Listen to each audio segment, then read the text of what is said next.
Welcome to Verbliss English. Don't forget to like and subscribe. My first love, my sister.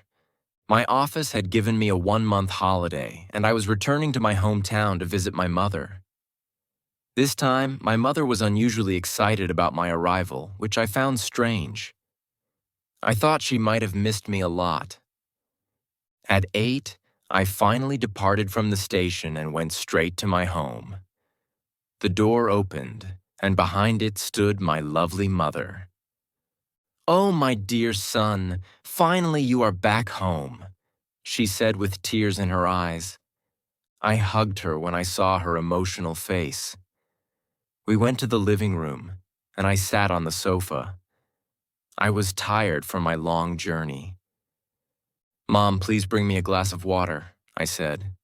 But she didn't bring it. Instead, she sat beside me and gave me a weird smile. "Your water is coming," she said, still smiling. Then a beautiful young lady, around 22 years old, entered the room. She brought the glass of water and gave it to me. She seemed quite nervous and shy, and I could feel that she was uncomfortable. I took the glass and said, "Thank you." My mother's eyes shone when she saw her, and then she said, "So, Peter, meet Lucy, our new house helper." "Oh, okay. Welcome, Lucy," I said to her, smiling. "Thank you, sir," she replied. Suddenly, my mother screamed, "Oh, no, no, no, don't call him sir. He has a nice name, Peter. Just call him Peter, and I will be very happy." "Yes, please call me Peter," I said again, smiling. Then we went to the dining table and had our dinner. Lucy went to the kitchen for some work, and my mother whispered to me, "Lucy is going to stay with us. Poor girl lost her parents last week, and there was no one to look after her. The poor child didn't even have a house to live in because they were living on rent. So I decided to help her in my own way. I was already looking for a maid." "Oh, my dear mother, you did the best. But you know her well, right? You know how youngsters are nowadays, and having a complete stranger in our house—" "No, she is not a stranger. I know her family well," said my mother. After our conversation ended, I went to bed. The next morning, I got dressed and went to the breakfast table. Lucy and my mom had prepared my favorite breakfast. My mother sat down with me, but Lucy stood nearby, looking shy. "Come, Lucy, let's have breakfast together," said my mother. "Yes, join us, Lucy," I added. She sat down beside me, and for the first time, I looked at her closely. She had blue eyes just like mine. I felt a bond with her. I was thinking about going to the market to buy some clothes for Lucy. "But you know, Peter, I am really tired today. Can you go with Lucy?" my mother asked. "Yes, I can go with Lucy," I said hesitantly. "Oh, lovely. You both can spend some time with each other," my mother replied happily. I didn't understand why my mother wanted me to spend time with Lucy. I suspected her intentions. We headed to the market. Lucy bought some dresses, and I even helped her select a few. I noticed that we had a lot of similarities. Later, we went to a coffee shop and talked a lot. She told me about her life, and I told her about mine. I felt really happy talking to her. At around 6 p.m., we returned home. I thought my mother would be angry that we spent so much time together, but instead, she was very happy. She even suggested that I take Lucy to the park the next day. I was surprised. There was definitely something on my mother's mind. Before dinner, I talked to my mother. "Mom, can you please explain what you want? I have noticed you've been acting weird these days." Why do you want me to spend time with Lucy? What is going on in your mind? I asked. I know what you're thinking, Peter. But believe me, I really love Lucy, and I don't want to treat her like a maid. I just want her to feel like she's part of our family, replied my mother. I didn't say anything after that. It was clear that my mother wanted to make Lucy a part of our family, and the only way that could happen was if she became my wife. Lucy prepared my favorite cake to thank me. After we had it, we went to the terrace where we shared a special moment. We laughed and talked, and for a moment, our eyes met in silence. She looked beautiful in the moonlight. I held her hand, and she smiled at me. What a beautiful night it was. I went to bed, but I couldn't sleep. I was just thinking about Lucy. From the very first day, I had felt a special bond with her. And now I knew that I was in love. I needed to tell my mother and Lucy. My mother would be very happy because this is what she had wanted all along.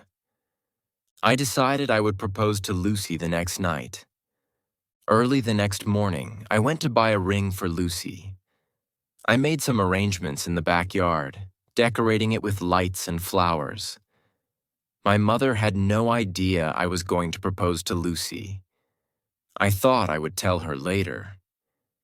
At night, I took Lucy to the backyard. She was so happy to see the arrangements I had made for her.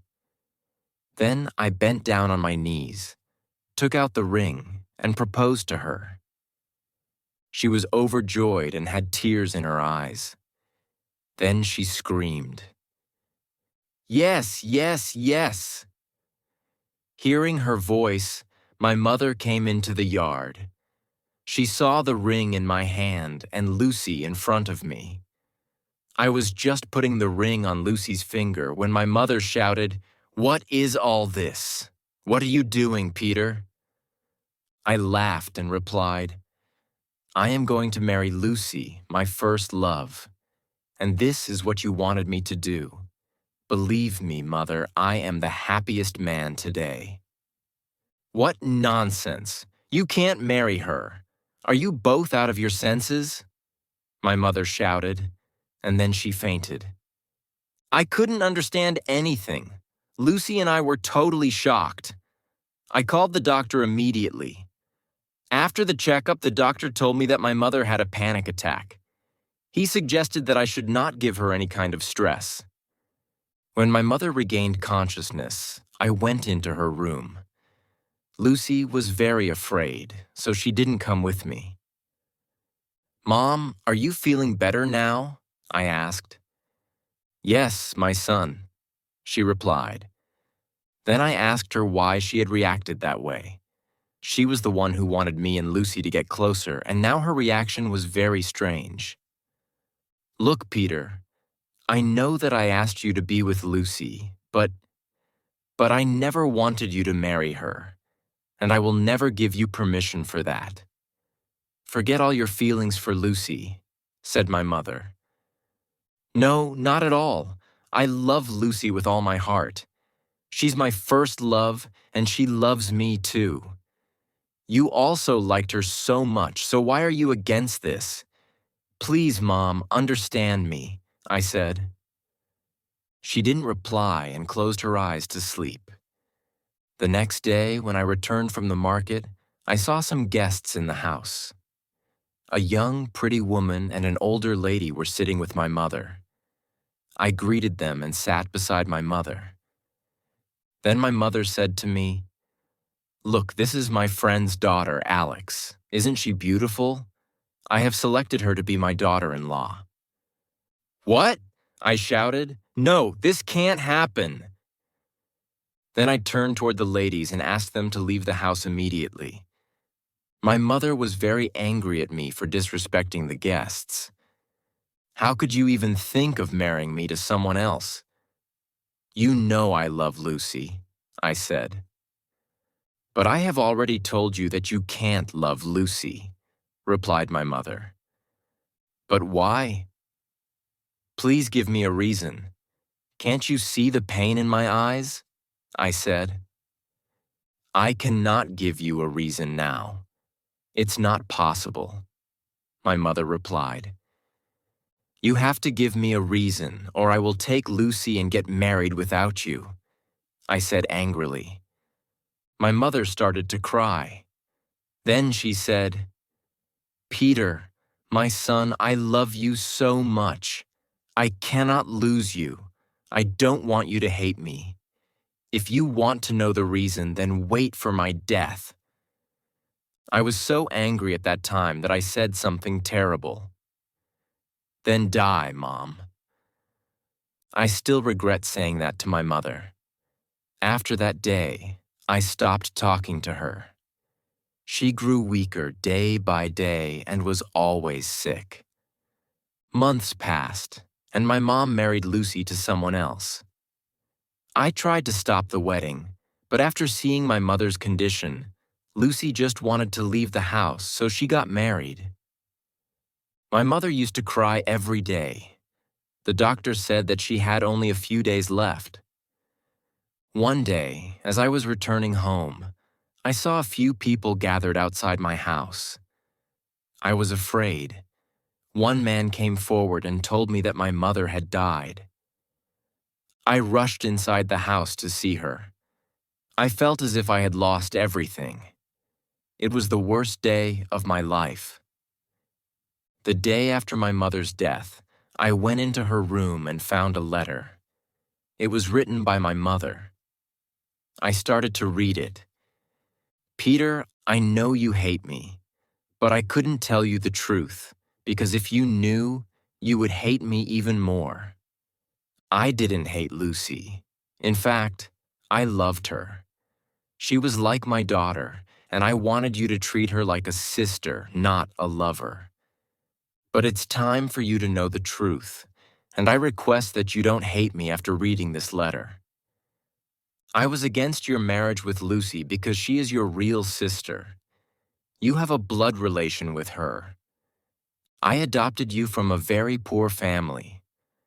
I am not your real mother, but believe me, I have loved you like my own child. When Lucy's parents died, I decided to take her in. But it was a wrong decision. Whatever happened is my fault. I am sorry, my son.